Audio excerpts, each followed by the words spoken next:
That's right, SoFi investors. I am cutting my price target for SoFi stock for the 2025 year. Stick around and find out why. I know it's the news you guys don't want to hear right now, but I'm cutting my SoFi price target from $20 down to $15. But it has nothing to do with the company of SoFi or Anthony Noto. It's more of a macro play, and I'm going to explain myself right now. If you take a look at your screen right now, SoFi had a really good day today, up 5%. Over the last 5 days, we're up 4%. Over the last month, we're still down around 18%, guys. And then 6 months, we're up 6%. Year to date, we're down over 20%. And peak to trough over the last year, from where we're at right now, from the peak, we're down about 38%. From the bottom, we were down 47.31%. Quite the slide for SoFi stock. We saw highs back before Trump took office, or like right around when he took office, around $18 per share. We were down all the way under 10 bucks. We're at 11.27 right now. And as you know, I'm a big investor in SoFi stock, right? I have around 5,000 total shares in all my accounts, in my Robinhood account, my IRA, and my Big Dog account, where I own around 4,500.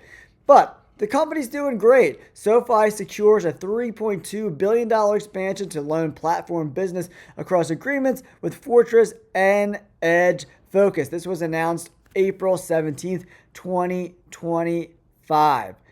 So announced a $2 billion extension of its loan platform business agreement for personal loans with funds managed by affiliates of Fortress Investment Group.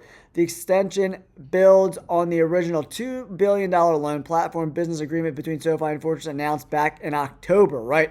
So, woo, baby, big partnership. Allows us to serve customers better, right? SoFi also signed a 2-year agreement to originate an additional $1.2 billion in loans with tech powered by a... SoFi also agreed to sign a 2-year agreement to originate an additional $1.2 billion in loans with technology powered by a joint venture between Fortress and Edge Focus.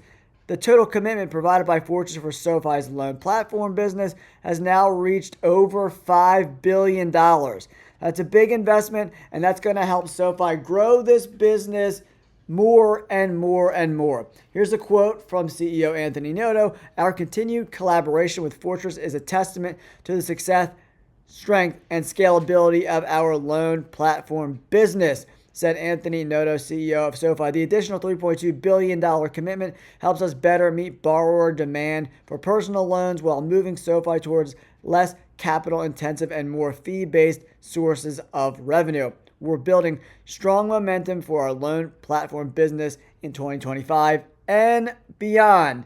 I'm very excited for the future of SoFi, right? But there's some serious macro headwinds that are afoot. A lot of that has to do with this whole tariff situation, right? All right, investors, if you take a look at the screen right here, this is the GDP growth downgrades that happened since the Trump tariffs were initiated, right? The U.S. was projected to do around 2.7% in GDP growth. That's down to 1.8%, nearly being cut in half. Canada goes from 2% to 1.4%. Japan goes from 1.1% to 0.6%. UK 1.6% to 1.1%. Germany 0.3 to 0. Italy 0.7 to 0.4. And France from 0.8 to 0.6. So we can see there's a global impact happening all over the world with these tariffs.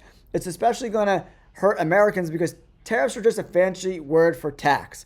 And all the companies that purchase goods from countries like Canada, the prices are going to have to go up because of the tariffs, right? You have a t-shirt company, costs $10 to get a shirt. Now, with 200% tariffs, that shirt's going to be way more expensive now, right? 200%, you're talking about a $30 shirt that's going to cost you. So that company's either going to have to outsource it somewhere else, or either way, it's going to cost more money, even if they source it from the States. The way the United States is constructed, right, they're not capable of producing goods on a scale that China is, so it's going to cost more money, right? So either way, inflation is going to happen when tariffs get introduced and implemented, right? There's no other way around that. And then he started attacking Jerome Powell, right? And then Jerome Powell is in a lose-lose situation, right? He's got to deal with Trump attacking him. But when you have tariffs, you cannot lower interest rates, right? Because then what's going to happen is we're going to have a supply chain issue because all these companies can't get their goods from China because it's going to cost too much, and then they're going to run out of goods super fast, and that's going to keep increasing the price, and that's going to make inflation even worse, guys. So you cannot cut interest rates while tariffs are going crazy. That is horrible economic policy. So the macroeconomics are telling me that even if SoFi knocks it out of the park, we go from $11 to $15, I'd be super happy with that. $20 is just not going to happen. The way that the macro situation is going right now. So the S&P 500 is down 9% over the year. From peak to trough, we're down 14%. The NASDAQ has been even worse. Peak to trough this year, down 23.87%. We're up a little bit since then, down around 19% year to date. The markets have been getting obliterated. And then once these companies can't go to the markets for financing, they're going to start cutting jobs, and then it's just going to get worse and worse and worse.